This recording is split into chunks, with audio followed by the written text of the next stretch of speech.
देवेंद्र फडणवीस नपुसक आहे. खऱ्या अर्थाने ना आता मी बीडचा आहे, खऱ्या अर्थाने तो बीडलाच घाबरतो.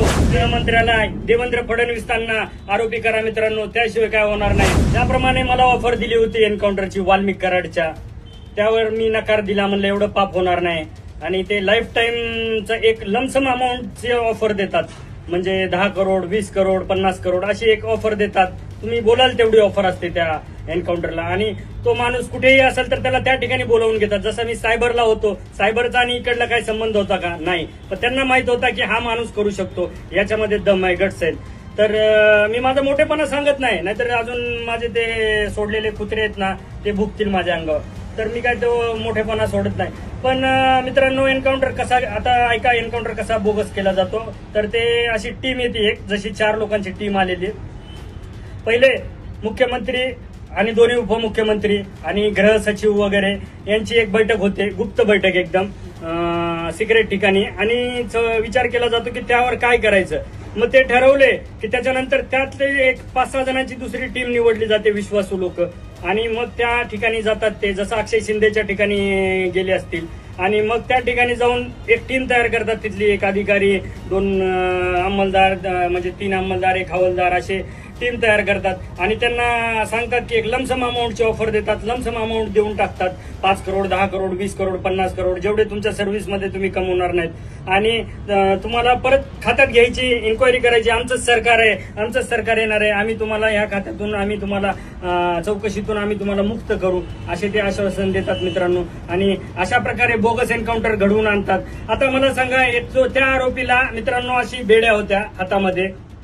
आणि तुम्हाला माहिती नाही, एक बागदोड असते. बागदोड म्हणजे दोरखंड असतो, दोरीनं असं बांधलेलं असतं हात, पूर्ण हात आणि पाय. तर मित्रांनो, अक्षय शिंदेनी कसा एन्काउंटर केला असेल सांगा बरं. एवढं जर हातकडी आहे आणि जर बागदोड आहे, दोरखंड बांधलेला आहे, तर किती बोगस एन्काउंटर होता. आणि याच्यामध्ये जर आरोपी बनवायचं, एसआयटी केंद्राची बनवा मित्रांनो. आवाज उठवा माझा तुम्ही. अजून आवाज उठवत नाही विरोधी पक्षाचे नेते. ही महाराष्ट्र सरकार खरंच नपुसक आहे आणि हे विरोधी पक्षाचे सुद्धा नेते नपुसक आहेत. आवाज उठवा. यामध्ये जर आरोपी करायचंय ना, तर या गृहमंत्र्याला देवेंद्र फडणवीसांना आरोपी करा मित्रांनो, त्याशिवाय काय होणार नाही.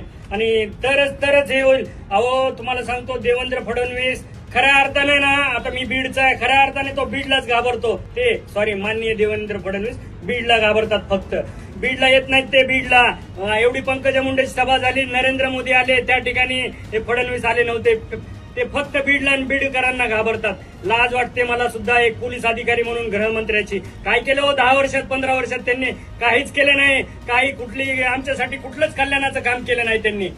फक्त चालू आहे त्यांचं आपलं आणि त्यांच्या मिसेसचा ऍक्सिस बँकेतून आमचे 300-300 रुपये घ्यायचे आणि महिन्याला 10 करोड, त्याच्यातून आपला खर्च भागवायचा, व्हाईट मनी. बीडच्या सायबर विभागातील पोलीस उपनिरीक्षक रणजित कासले यांना काही दिवसापूर्वी निलंबित करण्यात आलेलं आहे.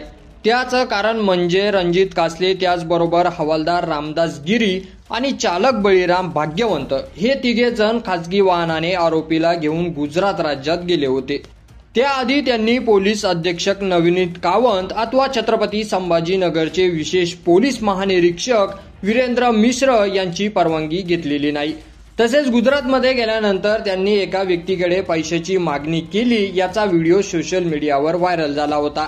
आणि त्यामुळे या प्रकरणात पोलीस अधीक्षक कावंत, अप्पर अधीक्षक सचिन पाटगाळकर यांनी चौकशी करून रणजित कासले यांना तडकाफडकीत निलंबित केलेलं होतं. मात्र कासले यांनी निलंबित केल्यानंतर त्यांनी लगेच काही व्हिडिओ बनवून इंस्टाग्राम, फेसबुक या ठिकाणी व्हिडिओ बनवून अपलोड केलेले आहेत. तसेच आता त्यांनी म्हटलं की मला वाल्मिक कराड यांची एन्काउंटर करण्याची ऑफर देण्यात येणार होती, असंही त्यांनी म्हटलं. तसेच त्यांनी फडणवीसांचं नाव घेत त्यांच्यावर आरोप केलेत. ते बीड जिल्ह्यात येण्यासाठी घाबरतात.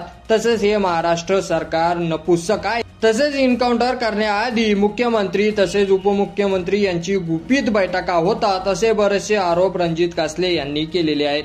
याआधी देखील निलंबित कासले यांनी व्हिडिओ शेअर केलेले होते आणि आता पुन्हा एकदा त्यांनी धक्कादायक दावा केलेला आहे की मला वाल्मिक कराड यांचा एन्काउंटर करण्याची ऑफर देण्यात येणार होती, असा आरोप त्यांनी केलेला आहे.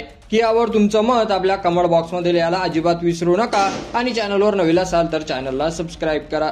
धन्यवाद.